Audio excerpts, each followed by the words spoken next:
Hallelujah. अब वक्त हो चुका है कलाम मुकद्दस सुनने का, तो कायनात तारों को बुलाएंगे, वो कलाम मुकद्दस के लिए दुआ करेंगे।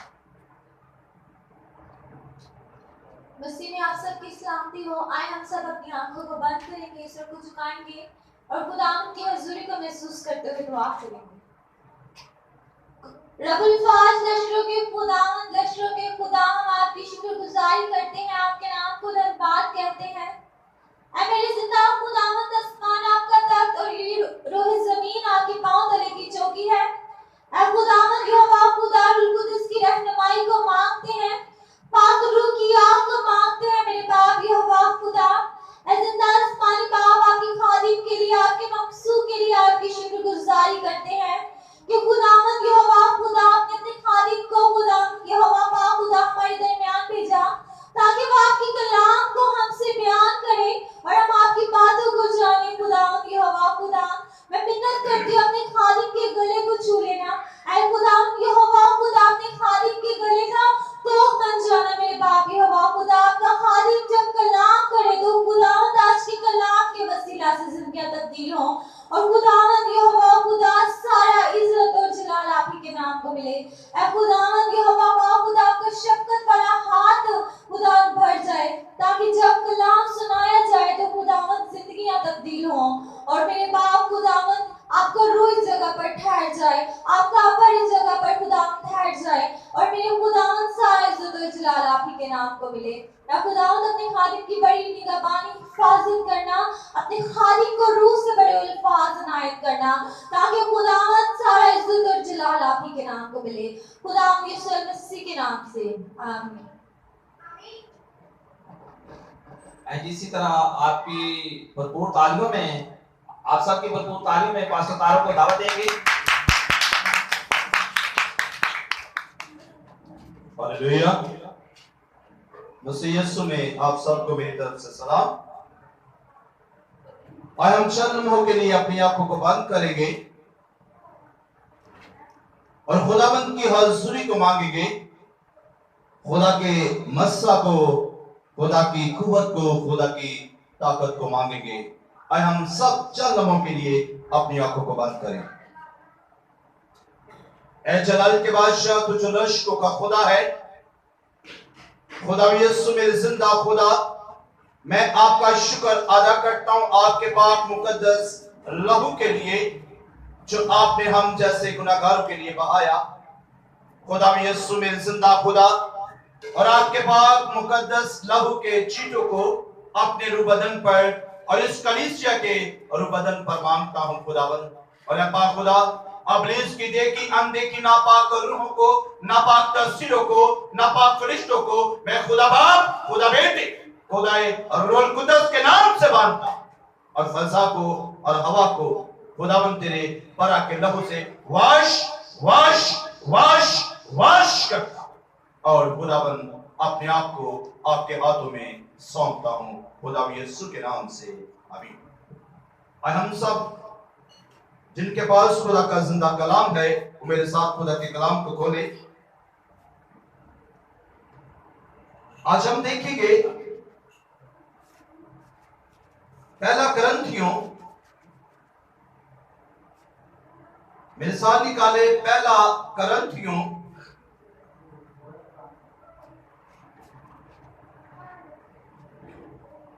और उसका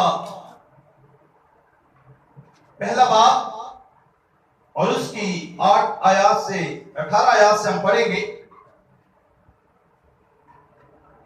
जिनके पास खुदा का कलाम है वो निकाले और मेरे साथ पढ़ी, क्योंकि इस सलीब का पैगाम हलाक होने वालों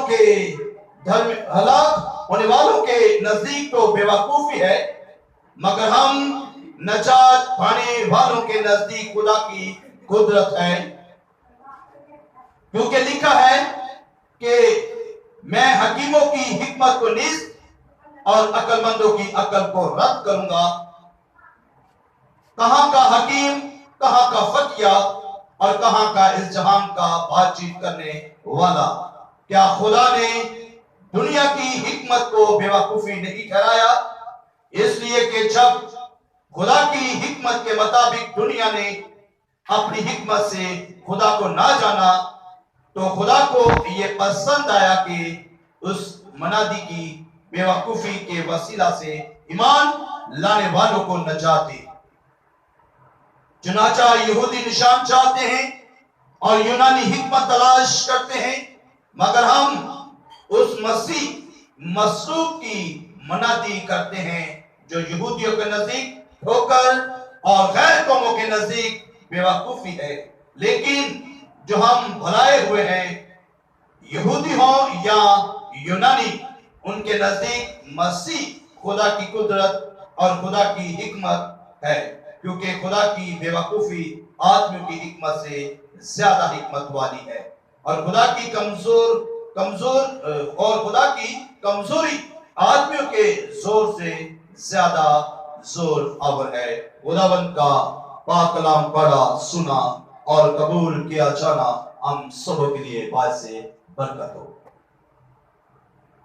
मेरे अजीजों, यहां पर खुदा का कलाम वाज़ेह तौर पर हम सबों से यह बयान करता है कि यहूदी लोग निशान तलब करते हैं और गैर कौमें सलीब के पैगाम को बेवकूफी समझते हैं। लेकिन मसीह अकीदे के मुताबिक मसीह कौम सलीब को अपनी नजात मानती है और इसलिए मेरे अजीजों, खुदा का कलाम यहूदियों के लिए बेवकूफी है, गैर कौमों के लिए बेवकूफी है। जितने भी इस रुहे जमीन पर लोग गैर कौम है, वो सलीब को बेवकूफी समझते हैं। क्यों समझते हैं? क्योंकि अगर हम पुराने आयनामा का मतालिया करें, मेरे साथ निकाले अस्तिशा की किताब मुकद्दस, उसका 21 बाब और उसकी 22 से 23 आयत तक हम पढ़ेंगे। मेरे जो अगर अस्तिशा की किताब में हम देखें तो सलीब पर पहले वक्त चोरों को, डाकुओं को, जनाकारों को, यानी कि बदकार लोगों को, कातिल लोगों को जो था सलीब दिया जाता था। और गैर कौमें जब यीशु मसीह को सलीब पर चढ़ाया गया तो गैर कौमें ये समझती थी ये बेवकूफ लोग हैं जो खुदावंद यीशु मसीह को अपना निजात दहिंदा मानते हैं, खुदावंद यीशु मसीह को अपना आका मानते हैं, खुदावंद यीशु मसीह को अपना बादशाह मानते हैं, खुदावंद यीशु मसीह को अपना नबी मानते हैं, खुदावंद यीशु मसीह को अपना पैगंबर मानते हैं। ये बेवकूफ लोग हैं, ये मसीह लोग बेवकूफ हैं। गैर कौमें ये समझती थी, लेकिन मसीही अकीदे के मुताबिक सलीब जो है हमारा फतह का निशान है। अगर हमारा यीशु, हमारा आका अगर सलीब पर ना मेरे अजीजों चढ़ाया जाता, अगर वो सलीब पर अपनी मौत, उसकी मौत ना होती, अगर वो सलीब पर अपनी जान ना देता, तो हम कभी भी नजात पा नहीं सकते थे। हाँ, लिखा है शरीयत की किताब में, लिखा है मेरे अजीजों, मेरे साथ निकाले ये मिशना उसका 22 बाब, उसका 21 बाब और उसकी 22 आयत में से पढ़ेंगे। और अगर किसी ने कोई ऐसा गुनाह किया हो जिससे उसका कत्ल वाजिब हो और तू उसे मारकर दरख्त से टांग दे, तो उसकी लाश रात भर दरख्त पर टांगी लटकी ना रहे, बल्कि तू उसी दिन उसे दफन कर देना, क्योंकि जिसे फांसी मिलती है वो खुदा की तरफ से मलाउन है। क्या ना हो कि तू उस मुल्क को नापाक कर दे जिसे खुदाबंद तेरा खुदा तुझको मिराज के तौर पर देता है। शरीयत की किताब, जब खुदा ने मूसा को शरीयत दी, तो शरीयत की किताब में खुदा ने मूसा को यह हुक्म दिया, यहूदियों को यह हुक्म दिया, अगर कोई जो चोर हो या किसी का कत्ल वाजिब हो जाए तो तुझे क्या करना, उसे मारकर उसे कत्ल करके उसे तुम जो है दरख्त पर टांग देना, लटका देना, और लटका कर जब शाम हो जाए तो उस लाश को उतार लेना और उसे दफन कर देना। अगर तू ऐसा ना करेगा तो क्या होगा कि जो मुल्क मैं तुझे मिराज के तौर पर देता हूं, मैं जो तुम लोगों को मिराज के तौर पर मुल्क दे रहा हूं, कहीं ऐसा ना हो कि उस लाश के स्वाब से तुम्हारा मुल्क जो है, तुम्हारा शहर जो है, तुम्हारी आबादी जो है, जहां पर तुम लोग रहते हो, वो नापाक हो जाए। इसलिए शरीयत की किताब में ऐसा ही लिखा था, और यहूदी लोग शरीयत की किताब को बहुत ज्यादा ईमान रखते थे, क्योंकि शरीयत की किताब जो थी वो मूसा नबी को दी गई, और यहूदी लोग मूसा ने जो शरीयत खुदा ने मूसा को दी थी, उस शरीयत को मेरे जान से भी ज्यादा अजीज रखते थे। और इसलिए यहूदी लोग ये कहते थे कि हमें कोई निशान दिखा। अगर तू कहता है कि मैं खुदा का बेटा हूं, अगर तू कहता है कि मैं नबी हूं, अगर तू कहता है कि मैं पैगंबर हूं, तो हमें कोई निशान दिखा। जब तक तू हमें निशान नहीं दिखाएगा, हम तुझे नबी नहीं मानेंगे।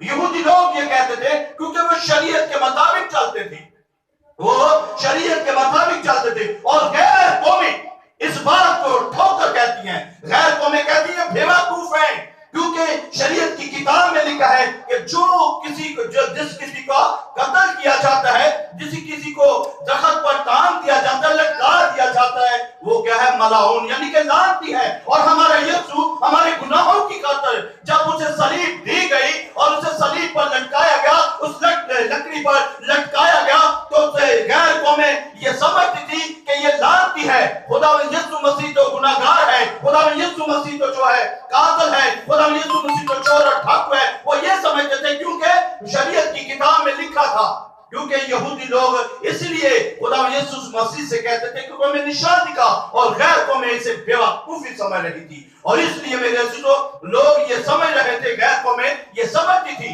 कि ये बेवकूफ लोग हैं। खुदा में अगर ये नबी होता तो क्या ये इसे लकड़ी पर लटकाया जाता? क्या अगर ये नबी या पैगंबर होता तो इसे लकड़ी पर नहीं लटकाया जाता? क्योंकि लकड़ी पर उन लोगों को लटकाया जाता है जो चोर होते हैं, जो डाकू होते हैं, और उन्हें मलाऊन कहा जाता है। और मेरे साथ एक और हवाला निकाले, यशुआ की किताब मुकद्दस, उसका 10 बाब उसकी 25 आयत का हम विद करेंगे। यशुआ की किताब उसका 10 बाब उसकी 25 आयत से हम पढ़ेंगे 25 से 26 तक।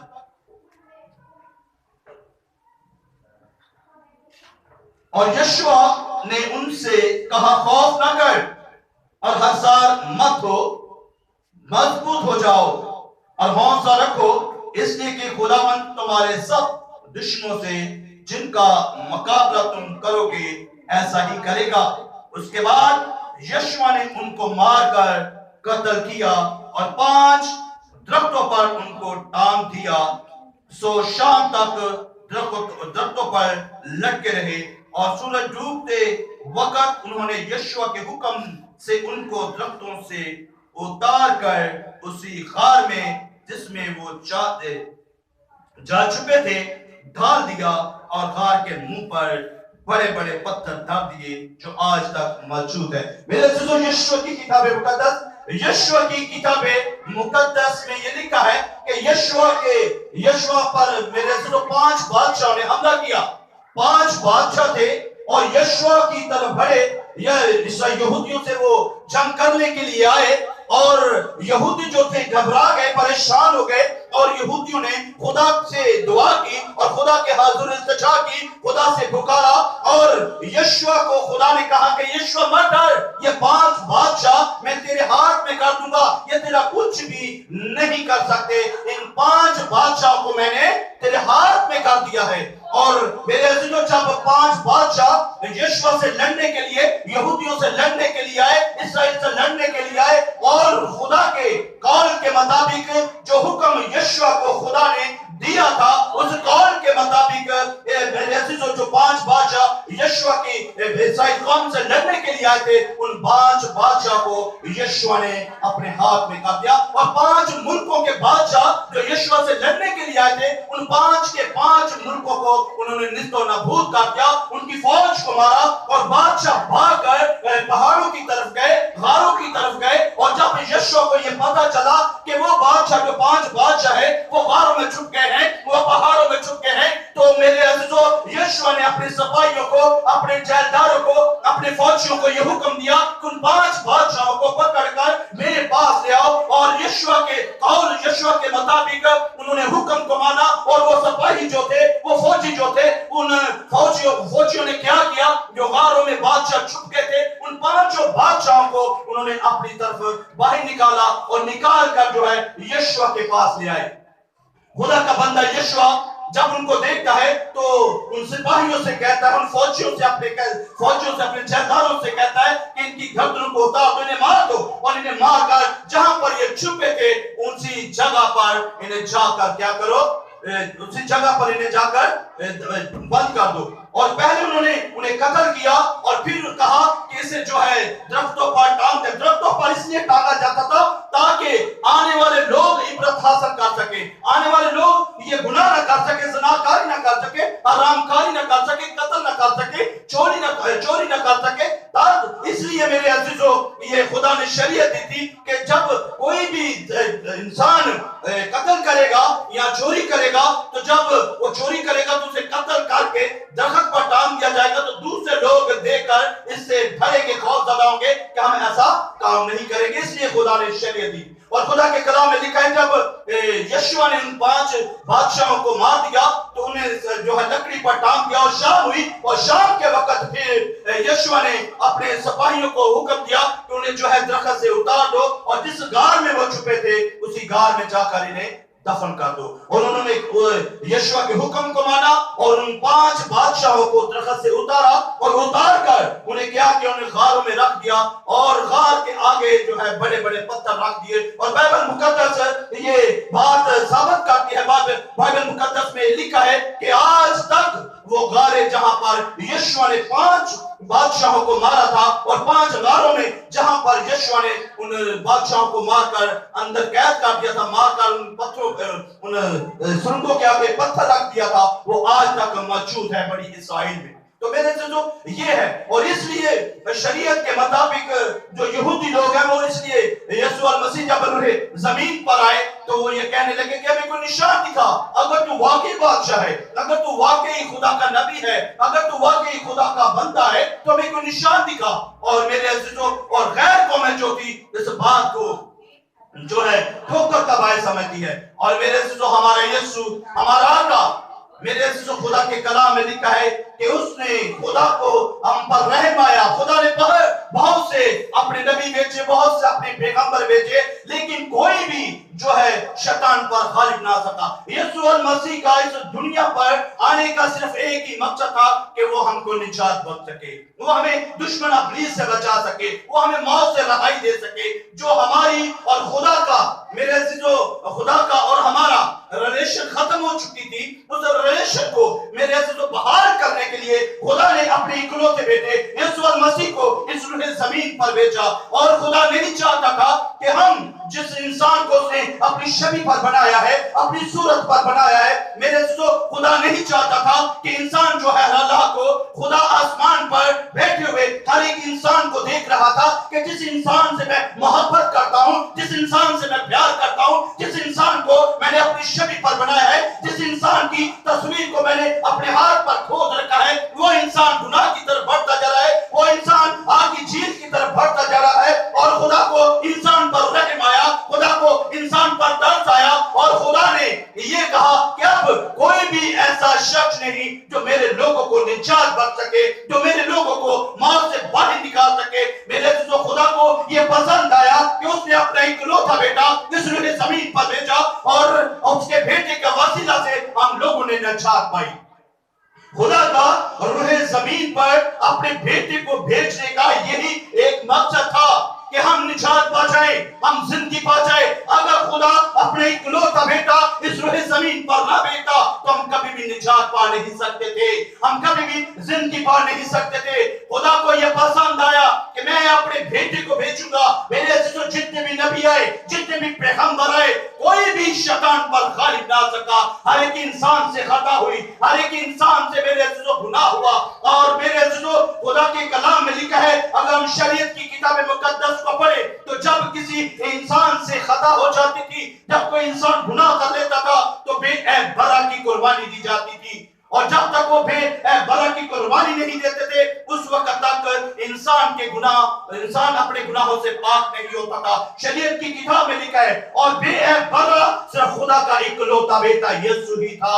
जितने भी इंसान है सबके अंदर गुनाह पाया गया, लेकिन खुदा का इकलौता बेटा बेअहबरा था। उसी भरा के वसीला से हम अपने गुनाहों से निजात पा सकते थे, उसी बेअहबरा के वसीला से हम जिंदगी पा सकते थे, उसी भला के वसीला से हम आसमान की बादशाह के वारिस बन सकते थे। इसलिए खुदा ने अपने इकलौते बेटे यीशु मसीह को इस रूहे जमीन पर भेजा। और मेरे अजीजों, खुदावंद यीशु मसीह हमारे गुनाहों की खातिर हुआ, हमारे गुनाहों की खातिर सब लानतें उसने अपने ऊपर ले ली। अगर खुदा पे, क्योंकि जैसे कि गैर कौमें कहती हैं, गैर कौमों के नजदीक क्या है? ये बेवकूफी है, अहमकपन है। वो कहते हैं ये बेवकूफ है। सलीब पर तो लानती लोगों को चढ़ाया जाता है, सलीब पर तो लानती लोगों को लटकाया जाता है, सलीब पर लकड़ी पर तो लानती लोगों को लटकाया जाता है जो कातिल होते हैं, चोर होते हैं। वो इसलिए मेरे अजीजों कहते हैं कि लानती है, लेकिन खुदा के कलाम में लिखा है कि सब लानतें हमारी खुदा में यीशु मसीह ने उठा ली।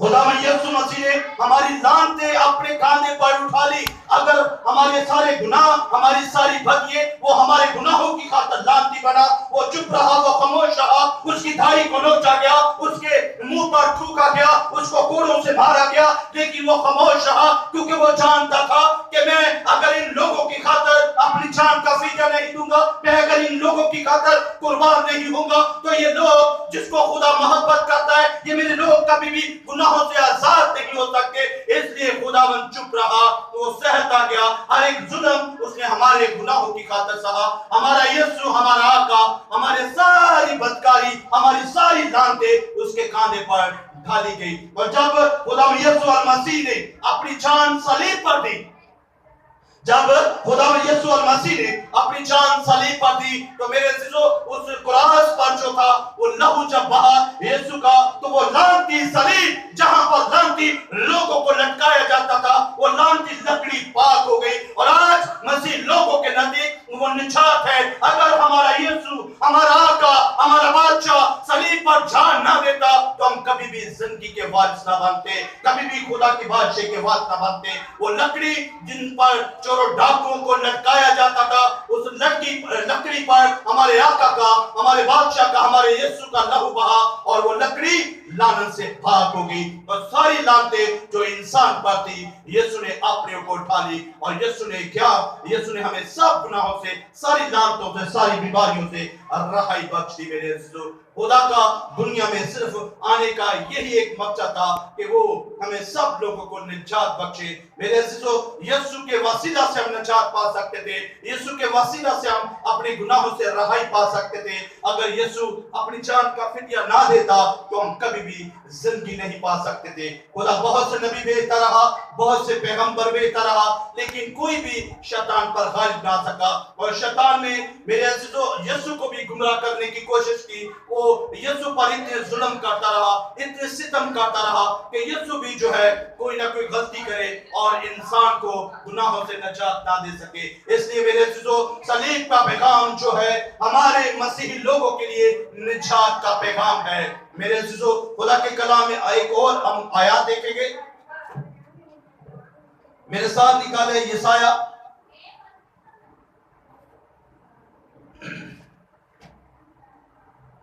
यशाया उसका 53 बाब, उसकी हम 4 आयत से पढ़ेंगे।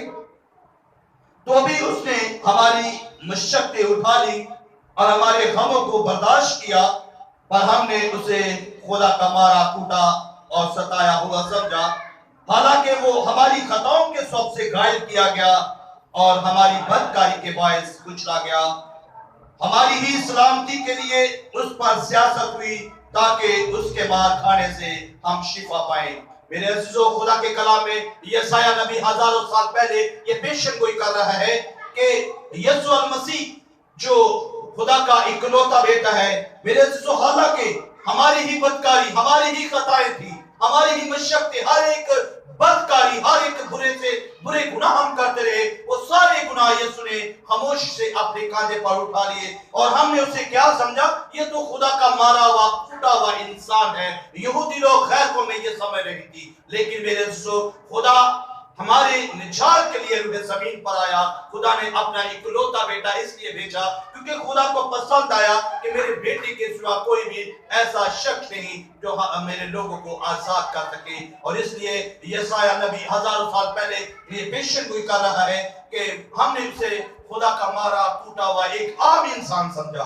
हमने एक उसे आम इंसान समझा, लेकिन मेरे अजीजों वो खामोश इसलिए रहा क्योंकि वो जानता था कि अगर मैं अपने लोगों के लिए जिस मकसद के लिए मेरे बाप ने मुझे भेजा है, अगर मैं इस मकसद को पूरा नहीं करूंगा तो खुदा के लोग निजात नहीं पा सकते।